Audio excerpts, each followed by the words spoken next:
Geologia, esse é o tema da aula de hoje. O que seria geologia? Nossa, que palavrão, né? Geologia é simples de entender. Geo, terra, logia é o estudo. Então é o estudo da Terra, mas não a Terra planeta ou a Terra seres humanos, não. A Terra no sentido da formação da rocha, isso é a geologia. A rocha, para quem tem dificuldade de entender, seria o que a gente chama popularmente de pedra, tá? Mas como isso se formou então? Bom, simples. Nós tem várias teorias, tem a teoria cristã que fala sobre que Deus fez o mundo em 6 dias, descansou no 7º e tal, e tem a teoria geológica, né, que fala a partir da formação do todo. É isso que nós vamos trabalhar agora. Então, no começo não tinha nada. Aí então nós tivemos uma grande explosão que deu origem ao universo. Universo, ou seja, é tudo que tem. Então esse universo ele é formado de alguns corpos, de alguns componentes. Quais são eles? São estrelas, planetas, cometas, satélites, esses são os corpos celestes. E desses corpos celestes, vão chamar a atenção de 2, estrelas e planetas. Por que esses 2? O Sol é a nossa estrela, uma estrela de quinta grandeza, a estrela que emite luz para nós, e planeta porque nós vivemos no planeta. Bom, mas como é que a Terra, o planeta Terra, foi composto então? Após aquela explosão, vários fragmentos foram sendo lançados por aí. E um desses fragmentos era a Terra. No começo, a Terra estava incandescente. O que é isso? Ela estava quente. Quente, pensa assim, 5, 8 mil graus. Então, era uma bola de fogo girando por aí.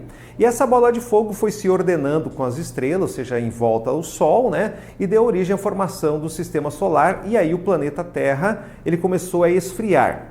Esse resfriamento não foi assim, pá, né? Foi um resfriamento muito lento. O que seria lento? Demorou milhões de anos, algo em torno de 1 ou 2 bilhões, tá? Milhões, quase bilhões. Então a Terra era uma bola de fogo e se esfriou. Na medida que ela se esfriou, começamos a formar a estrutura do planeta. Como assim estrutura? Bom, toda aquela umidade que existia, ela evaporou, e aí ela condensou e choveu. Então, durante pelo menos 100 milhões de anos, chovia sem parar, só que a chuva não tocava no solo, porque o solo estava tão quente que antes que a água chegasse no chão, ela evaporava de novo, até que essa água conseguiu condensar e chegar ao chão. Quando começou a chover e chegar ao chão, adivinha o que se formou então?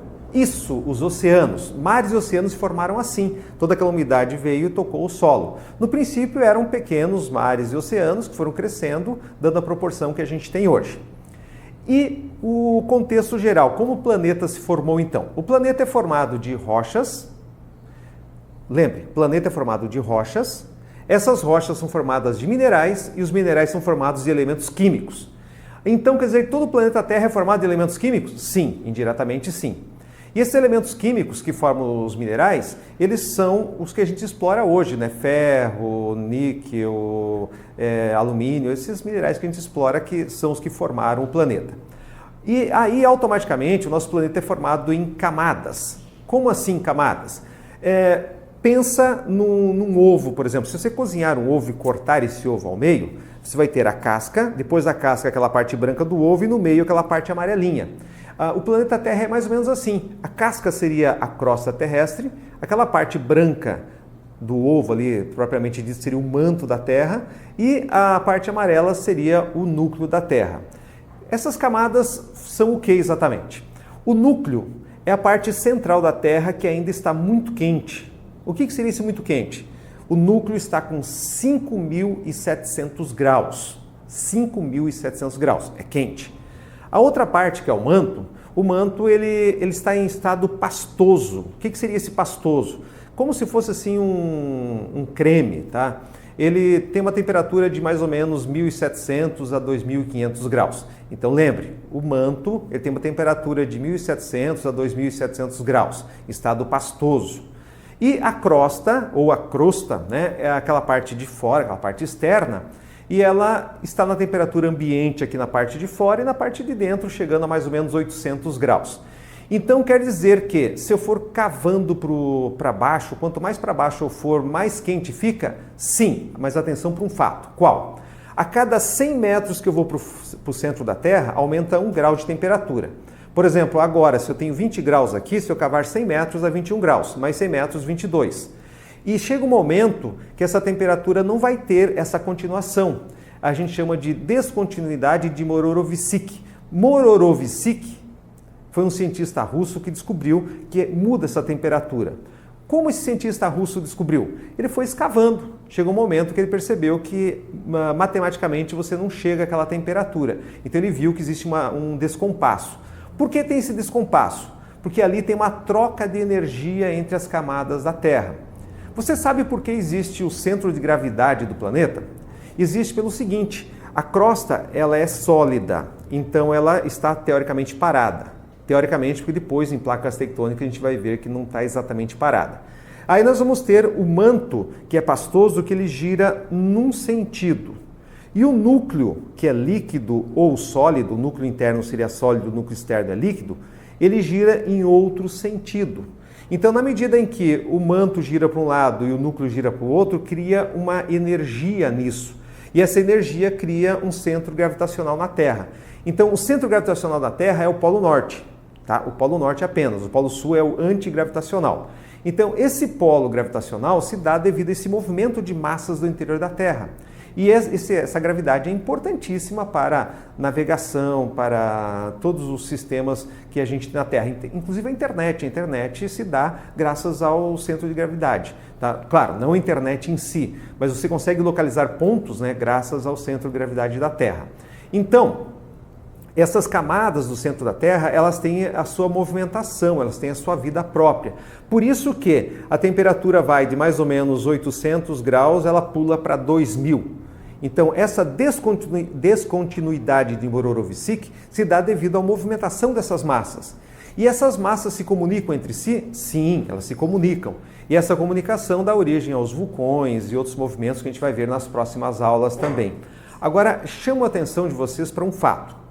Essas camadas, elas podem ser subdivididas. Então a gente tem a crosta externa e a crosta interna, o manto externo e interno, e o núcleo também pode ser dividido em interno e externo. Falando no núcleo, o núcleo, imagina, 5.000 graus de temperatura. Se você, por exemplo, gosta de mergulhar, você sabe que na medida que você vai muito para o fundo da água, aumenta a pressão atmosférica. A cada 10 metros de profundidade, aumenta uma pressão atmosférica. Para o centro da Terra, a mesma coisa. A cada 100 metros que você vai para o centro da rocha, aumenta a pressão. E esse aumento de pressão faz com que o centro da Terra tenha uma pressão muito forte. Então, lá no núcleo, mesmo você estando com uma temperatura de 5.700 graus, o núcleo interno ele é sólido. Como sólido, a pressão é tão grande, é tão densa que ele não consegue liquidificar-se devido à alta temperatura. Então, o núcleo interno, que a gente chama de grão da Terra, ele é sólido. O núcleo externo é líquido, o manto pastoso e a crosta é sólida também. Então, essa é a formação geológica do nosso planeta. Bom, aí você deve estar pensando, como é que você sabe disso? Não tem como a gente ir até lá, certo? Não, não tem. Isso a gente sabe através de sondagens de ecoterapia, né, com sondagens com som, que a gente consegue descobrir esse tipo de camadas da Terra. É impossível chegarmos lá. Inclusive, Mororovitchik, aquele cientista russo, ele chegou no máximo a 2.000 metros de profundidade. Chega ali, a rocha é tão densa que nem mesmo o diamante consegue cortar a rocha. Então não tem como você ir mais para o centro da Terra, tá? Por enquanto. Quem sabe no futuro tenhamos uma tecnologia capaz disso. Bom, então, o que nós temos que entender na aula de hoje? Nós temos que entender que a Terra faz parte do universo, nós temos que entender que a Terra é formada de rochas, as rochas de minerais, os minerais e elementos químicos, e que a Terra é formada em camadas, né? As 3 camadas gerais, subdivididas em mais 3, são 6 camadas que formam a Terra. A temperatura é diferente e elas têm movimentos próprios, e esses movimentos próprios são importantes para a criação do polo magnético e automaticamente favorece as navegações do mundo inteiro. Certo? Então, a primeira aula seria esse tema. Na próxima aula a gente vai discutir um outro tema bastante interessante também da geografia, que a geografia é fantástica, né? O que seria de nós num mundo sem geografia? Não seria um mundo tão feliz como é o nosso, certo? Então, um abraço a todos e até a próxima aula.